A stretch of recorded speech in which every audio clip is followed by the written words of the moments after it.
Bien, Bien, buenas tardes. Hoy vamos a hablar sobre antecedentes históricos de la contabilidad, teoría de la doble partida y diferencia de la contabilidad en las culturas antiguas y modernas. Los integrantes del equipo somos Axel Omar Merino Gutiérrez, Evelyn Denise Mendoza Rochas, Saraí Bernal Quintero, Sebastián Solano Hernández, Alexis Martínez Sánchez, Lisette Tamara Martínez Juárez y yo, Luis Enrique Larios Ortega.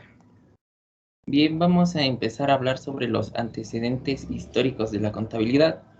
Las necesidades humanas no han sido las mismas en todas las épocas ni en todas las naciones, ni siquiera en las empresas, pues están en constante evolución.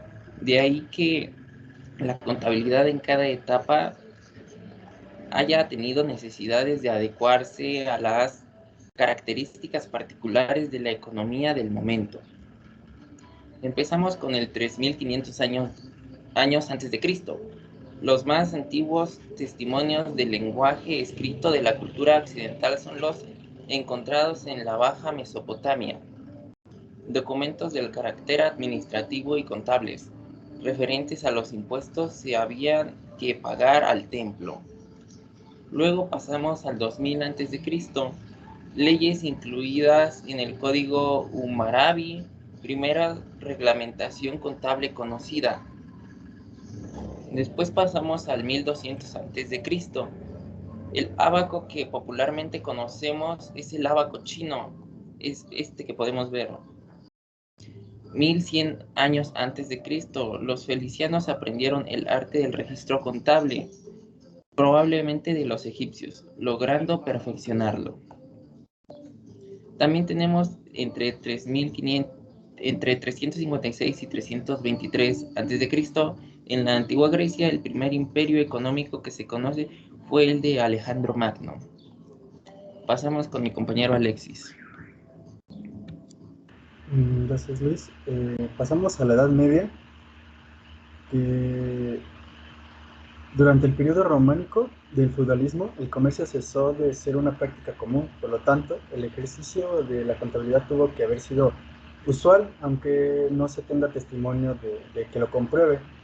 Desde el siglo VI hasta el siglo IX, el solidus fue la unidad monetaria aceptada, generalmente dando lugar más fácil a la práctica de la contabilidad, por ser esta una medida homogénea.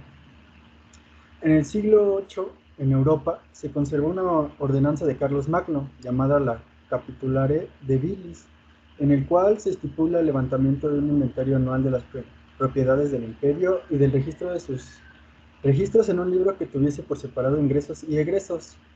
En el siglo VIII, en Italia, la contabilidad era una actividad usual y necesaria, tanto que en Venecia se conoció como una casta dedicada a tal práctica en forma profesional y constante. Es en esta ciudad donde se dio el mayor impulso a la contabilidad, y a partir de aquí, en los siglos VIII y XII, en la Europa central, la práctica contable se designó a los escribanos por órdenes de los señores feudales.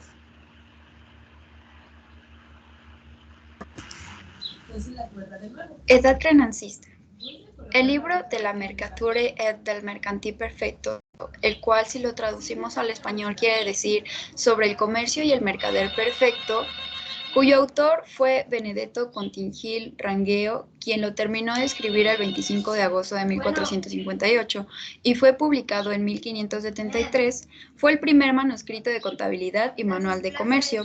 En 1494 se publicó el libro Summa, de Fray Lucas de Paciolo, donde se refiere al método contable, que se conoció desde entonces como a la veneciana, que amplía la información de las prácticas comerciales, como lo son sociedades, ventas, intereses, letras de cambio, entre otros. 1507. Simone Stevin, primer autor que considera que se halla ante una temática que merece un serio estudio científico. Hasta Simone Stevin, todos los autores daban por supuestos los principios de personificación de las cuentas. 1656. Lodorico Flori.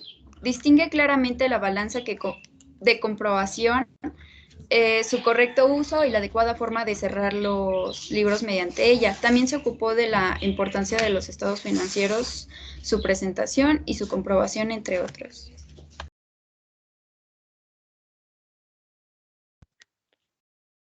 Diciembre de 1701, en la escuela francesa.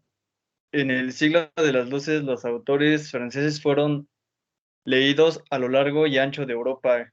Conocieron múltiples ediciones de sus libros en distintos idiomas e incluso llegaron a ser imitados por los orgullosos tratadistas italianos Samuel y Jean-Pierre Ricard Beltrán, Francisco Barreme y Edmond de Granges.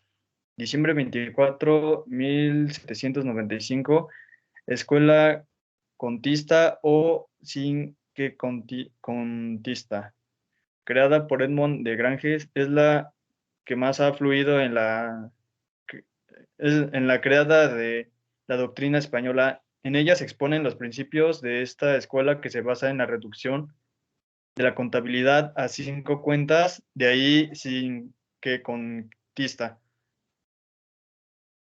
Vincenzo Masi concibe la contabilidad como la ciencia del patrimonio, desde la elaboración de presupuestos y cuentas anuales, la cuenta de general de ingresos y egresos y su presentación anual al Congreso de la Unión, así como el establecimiento de la Contaduría Mayor de Hacienda y Crédito Público.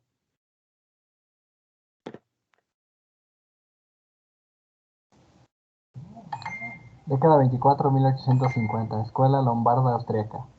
Su precursor fue Francesco Villa y fue la primera que distinguió entre teneduría de libros, llevanza de los libros contables y contabilidad propiamente dicha.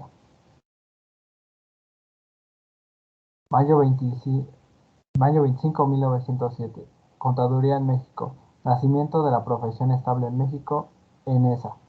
En esa fecha presentó su examen don Fernando Díez Barroso, recibiendo el primer título de contador de comercio que se expidió en México.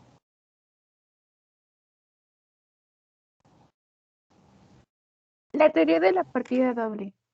El padre de la partida doble es Fray Luca Bartolomeo. Este método consiste en registrar una operación 2 veces, en una de debe y en otra de haber. Estas operaciones se realizan en asientos y se reflejan en que toda operación de entrada conlleva una operación de salida. Este sistema se ocupaba en el Renacimiento y es donde se aconsejaba el uso de libros de diario, de mayor, balances e inventario. Estas aportaciones dieron inicio a la contabilidad moderna, en donde se recibe el deudor y se entrega al acreedor. El equilibrio patrimonial exige que todo lo que entra tiene que ser igual a lo que sale. El deudor consiste en que hay un acreedor, es decir, que si un valor entra, debe salir por lo mismo. Este método refleja en libros diarios y el balance compuesto de activo y pasivo. Estos últimos son los que reflejan activos en bienes y derechos de cobro, y pasivos son aquellos que tienen un patrimonio neto y tienen la obligación de pago.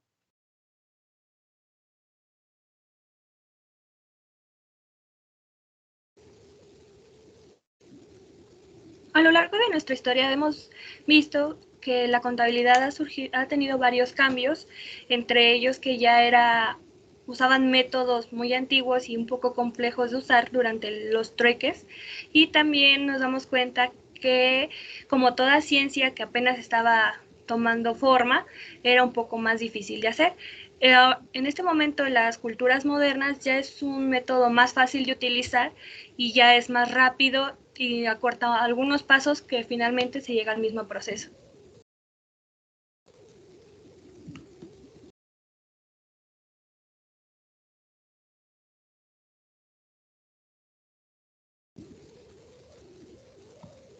Eso sería todo. Gracias por su atención.